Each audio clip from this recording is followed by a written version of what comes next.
I'm excited to bring you another intriguing topic concerning the mind. A lot of people ask questions about what the mind is. Is this the same as um, the heart? What's the difference between the heart and the mind? People are asking, do we have subconscious mind? Do we have conscious mind? What's the difference? What are they? I'll try as much as possible to explain the concept of the mind and how it works and what exactly it is in terms of attributes and characteristics. So don't go away, stick and stay. I'll be right back.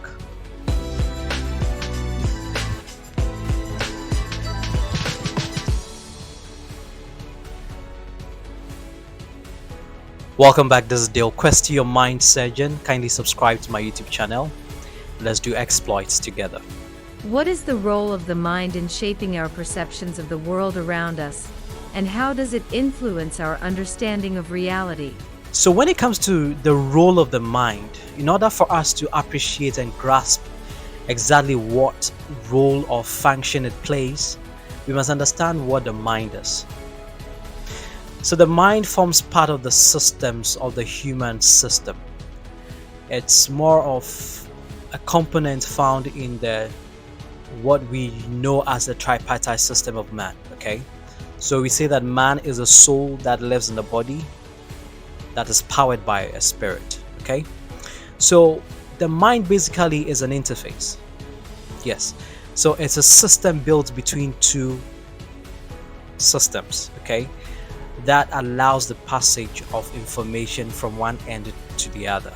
Okay, so that is so because the soul feeds on data and information, and the only way the soul can get information from the external environment is through the body that goes through an interface onto the soul, and that interface between the soul and then the body is the mind. And so the mind forms the mental realm of man. Okay, and so for us to appreciate the role of the mind, we must understand that the mind as an interface of a system would have certain characteristics. Okay, the first one is the system must have the ability to store information. Okay, and the second one is that the system or the interface must have the ability to filter information. The third attribute of a system of an interface in this regard, the mind should have the characteristic of an ability to have its own communication or a language. Okay, just like your laptop has different softwares that are coded or programmed by different languages: Python, JavaScript, C++, and all the rest. Okay, so the mind also has its own language.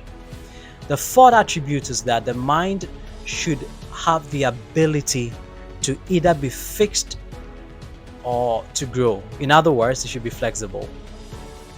You understand? There are a lot of attributes, but let me stick to these four ones so that we can concentrate on that to explain subsequent questions that come up concerning the mind. And when it comes to perception of the world around us and its influence of how we understand the world, okay, let me give you a practical example. So in a broad daylight, okay, the way you see the sky, as blue as it is, can be altered by the wearing of a spectacle and mark darker shades than this, right? So immediately you wear dark shade, you are seeing the world a bit darker, right? It's not because the world is dark, it's because of the spectacle you are putting on. So the spectacle has actually influenced how you see the world. It's the same thing with the mind as an interface between the body and the soul. It's able to store information, filter information, and give you a perception of how you see the world around you. That may not be exactly what is being seen outside, okay? So when you put on that dark shades and you see the environment dark, it's the mind telling the soul that it's dark, right? But it's also telling the soul that it's because of a spectacle. Now, it's the same thing when it comes to realities of life. The perceptions we have about people as a result of an existing information in the interface of the mind and its filtering can cause us to either have it wrong or right concerning an external situation, and that feeds into our soul, and then a will is taken and emotion is activated, and then we take decisions. Okay, so the mind, if it's not correctly fed well with correct information, if it's not trained well, can influence to a very large extent how you perceive your external environment, because it's acting as a filter, and that's one of the attributes of the mind. Can the mind truly separate itself from the physical body? And if so, what implications does this have for our consciousness and existence? Okay, so one of the attributes of the mind with respects to whether it has the ability to separate itself from the physical body or not has to do with how do I explain this? So the mind acts as a wave. You cannot see with your eyes, right? But it exists. It's just like it's a software that installed on the BIOS of a computer. Okay, so the mind acted as a software. You ask the question. You can uninstall it from the system, from a laptop, or you can install it. But the truth is that even when you uninstall a program, it has certain data and files stored on the program, okay, except you completely format it. So when it comes to separation of the mind from the body, now that's where the confusion is. People think that the mind is almost the same as the software of the brain. No, that's not what it is. The brain is a physical organ, okay, that has its own way of storing information that exists in the body of a man, right? The mind itself, it's the interface between the senses of the body and the soul. So the mind almost acts like a regulator, right? It can be with the body, on the side of the body, at the same time can be on the side of the soul when an emotion is activated and a will is taken, right? So it's a regulator. It can be detached from the body, with a practical example of when someone is sleeping. So let me put it this way. When someone is lying on the bed and the person is in deep sleep, right? And the soul is having an activity in other realms or in other places, right? It doesn't go with the physical body because your body is stuck to your bed. But the soul goes with something. It goes with the mind, okay? And that is what makes it possible for your brain to remember what the soul engaged itself with in terms of activity elsewhere in another realm. That was made possible by the attachment of the mind to the soul. I don't know if you understand. So in that instance, the mind detaches itself from the body and goes with the soul to record activities and then place it back to your brain so that you can remember. I don't know if you understand. Yes, so when your name is called, your soul hears it through the filtering made by your mind, by hearing through your five senses, that's your ear. So when they call your name Dale, or you're being tapped through the skin, it's an information, it's data. Once you're tapped, then the soul rushes quickly back into the body. Then the mind quickly records the activity and then places it back to the brain to remember the dream. But there are times where you have a dream and you wake up and you don't remember until you're living throughout the day, and then some activity somewhere activates or kickstarts the remembering channels that helps you remember, oh, I had a dream last night. My wife does that a lot of times. When she sleeps, she doesn't immediately remember the dream until she wakes up and we're chatting, and then or something happens and she connects it to it and it goes like, oh, I had a dream, and then she tells me the dream. That was made possible largely by the function of the mind. And so when it comes to the mind's attachment or detachment from the body, it depends on what function is playing at what particular point in time. And then when it comes to consciousness and existence, okay, I don't know if I should go deeper into this because I'm trying to feed us in stages so that we can understand this whole concept very well, the way I do.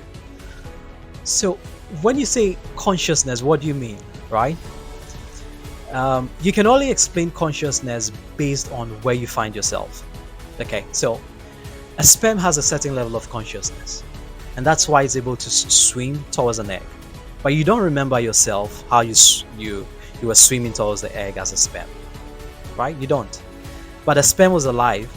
The energy in the mitochondrial cells in the tail of the sperm causes the sperm to swim towards an egg and fertilizes it. That became you as a fetus in the mother's womb. Now, when you were a fetus, do you remember how the amniotic fluid tasted like? Do you recollect how warm or hot the placenta looked like when they were trying to take images of you? Do you remember if you had any pressing on your skin? You don't remember, but you are alive, right? It's another level of consciousness. Now, when you came out from your mother's womb and then you started crying, I don't think you remember the face of the nurses that delivered you or the midwife that delivered you, because you were in another level of consciousness. Now that you're conscious, then you can reason, see, and make choices. It's another level of consciousness. Now, when you die, it's also another level of consciousness. So when it comes to the concept of consciousness, it depends on the now. It depends on your status as a reference point to explain what consciousness is. And then you're talking about existence. You can only know you exist when you know you exist. You can only know the existence of something when you can tangibly or intangibly feel its activity and presence. I know my stomach exists, but I haven't seen my stomach before. But I know it exists because I get stomach pain sometimes, and when I eat, it goes into something. At least somebody has died for me to see. At least I've seen a stomach before, by a cadaver, cutting of a cadaver. So I've seen it before. I've been to the morgue, I've seen it before. So I know that I have a stomach, just by reference or by experience. Then again, I can know something exists by belief. And we can only believe by a certain level of faith.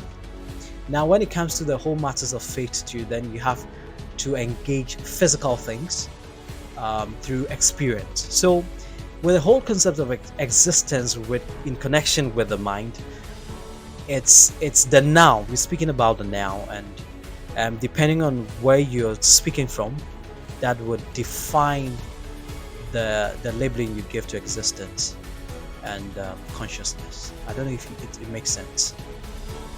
Does it? Yeah, I think it does. Let's take it like that. How does the mind process and store memories, and what impact does this have on our ability to learn and adapt? So like we rightly said, one of the attributes of the mind has to do with its ability to store an information, right? So then again, I love to give illustrations and examples. As a mind surgeon, it's one of the things that I do to explain things to people, to use the environment and what they have been exposed to explain things to them, because it works better when you can relate. And what I just said is exactly what the mind does. So you go to the shopping mall, right? And it's a very big space, and you're looking for a stationery to buy, or you're looking for a drink to buy, or you're looking for toiletries, right? One of the things that helps you easily walk straight to the shelf or the counter is when you're able to read the labeling on the ceiling inside the mall, right? So you see the labeling hanging there, and you see that this is the stationary point, this place is for toiletries, this place is for kitchen stuff, this place is for vegetables. You walk straight to that place. But when you enter a place and it doesn't have those labeling, what you do is that you start spending time walking through to find out where the thing you're looking for to buy is found. It's the same thing with the mind. The mind has a way of memorizing things, data from the external environment, and storing them. And that process is called indexing, okay?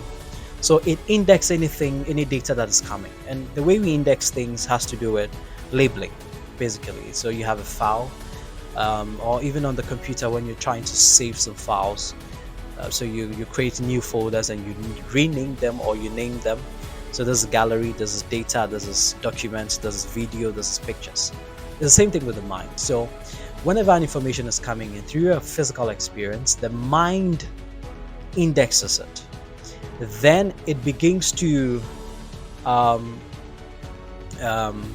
connect the dots, okay, through its ability to synchronize experience. So I'll give a practical example.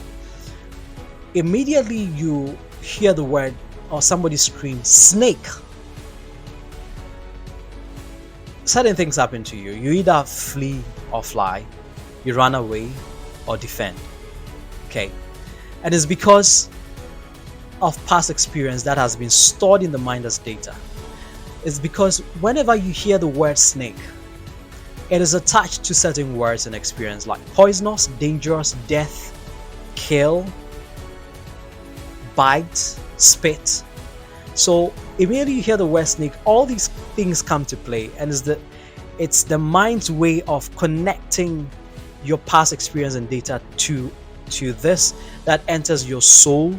So your emotions is activated, then a will is taken either to run or to defend yourself. That's how the mind works, by indexing. So the mind has the ability to store information, process it, so that it helps you adapt well to your physical environment. Exploring the connection between the mind and emotions, how does our mental state influence our feelings, and vice versa? So when it comes to the mind and emotions, right? Like I rightly said, that the mind is an interface between the body and the soul, and you would continuously hear this because that's how I can explain to the best of our understanding. Your emotion doesn't reside in your mind.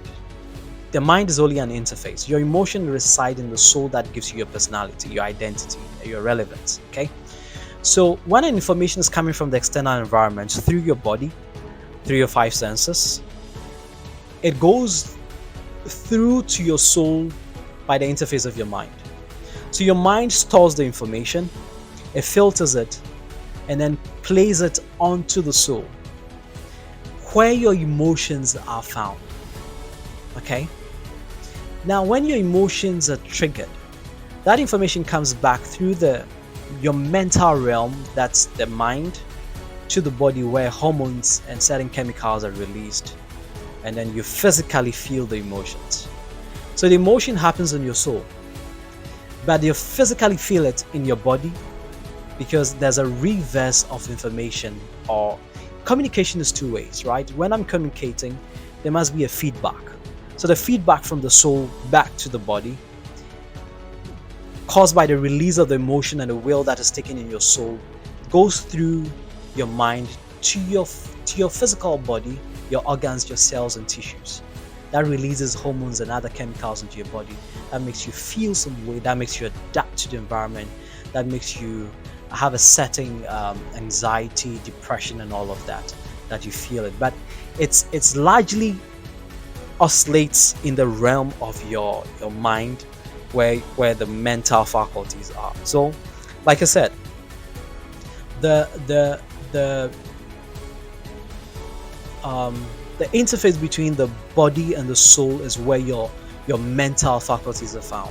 That's your mental realm. And so anything mental is found there. But the role of the mind with respect to emotions and feeling has to do with the transfer of information, because it stores information and then it indexes it and it synchronizes it and begins to pair themselves with experiences. It has a way of triggering emotions and feelings. Okay, so another example, you fall in love with someone, right? And you have a customized ringing tone for that person. So you're angered by someone who's talking. Immediately you hear that ringing tone. Okay, the ringing tone is an information that's coming to your body through the sense of your ears. And once it's been recorded as data in your mental realm, that's your mind, that this tone is assigned to this person I have a certain level of affection for. Once I hear that tone, then your soul activates its emotion with a good feeling. And then a will is taken. The will is that, let me quickly disengage from the person that's annoying me and pick my phone and talk to my loved one. I don't know if you understand. That is how this thing works. So your mind has a big role to play when it comes to your feelings and emotions. I think this makes sense, right? It makes. Addressing the age-old debate, is the mind purely a product of biological processes, or does it have a spiritual or soulful dimension? To answer this question is quite simple when you understand the systems of man. Man is a soul that lives in the body, powered by the spirit. And that same spirit that gives life to the body, that same spirit that is found in trees, that same spirit is what gives life in the environment, that same spirit is what created the universe, that same spirit is what the universe is powered by. So within man, the mind is an interface between the body and the soul. There's another interface between the soul and the spirit, which is the interface of your heart. And we'll do another video to address that, okay? But the influence the mind has on just the spiritual realm, that is your heart, okay, is how it filters information right coming from the body onto the soul repetitively, okay? And that's where the whole conscious and subconscious concept comes in. When information is coming from the external environment into your mind, the repetitive nature of that leaves a refined deposit onto your soul. And the more repetitive it is, the more it plays down into your subconscious, that shapes a certain personality of you. And so you don't have to actively think about something, because you have a refined version through the repetitive entry of data through the interface of your mind onto your soul. Now when that happens, there's a deposit of data in your soul. Now when an external information is coming right from the other end of the system, that's from the spirit end, so God's trying to communicate to your soul through the interface of your heart, it has two things. It's either the soul accepts it or rejects it based on the already existing information in the soul from the external environment. And that's why your mind is key. So you're careful about what you feed your mind with through your five senses. Because the more you feed your mind with a certain type of data or information, it leaves an imprint of data or a refined version of data in your soul that either conforms or battle with the external information coming from the other end of the spirit through the interface of your heart. And that's where you can choose against God. And when I go deep into that, you would appreciate it the better why people who are religious, people who are practicing a certain type of religion, people who are trying to be moral, find it hard to keep certain principles. It's because of existing information in your soul made by the repetitive deposit by your mind as an interface. This should make sense to you. I mean, it's like pouring dirty water through a sieve onto a glass. The more you pour the water, the first one, the water that is poured into the glass is not that clean until deposit begins to pile up in the sieve. That forms another layer, and then it refines the filtration and the sieving of the water impurities. So it's the same thing like a river, because it meanders through mountains and other things, right? It's able to filter well, and then you realize that rivers are rather clean than ponds and lakes. So the more you have repetition of data onto your soul through the interface of your mind, it forms a concrete, tangible substance, or an index or a folder in your soul realm that battles with the external information coming from the other end of the spirit realm. Okay, so you decide to agree with what the Spirit of God is saying. In Christianity, they call it the Holy Spirit, or you disagree with it, you go against it, or whatever it is. So there's an influence there. The mind is really powerful. And let me conclude by saying this. Knowing the attributes of the mind, you're careful where you find yourself, who you associate with, and what you feed your mind with, and what you engage or expose your five senses to. And that's why it's very important to be intentional about these things. Because the more intentional you are, the more you have control over the contents in your mind. Because we are living in the realm of artificial intelligence, right? It existed.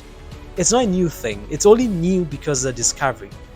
But the mind also have its level of artificial intelligence, where when you feed it with a certain type of information, it now begins to even play a major function without your will.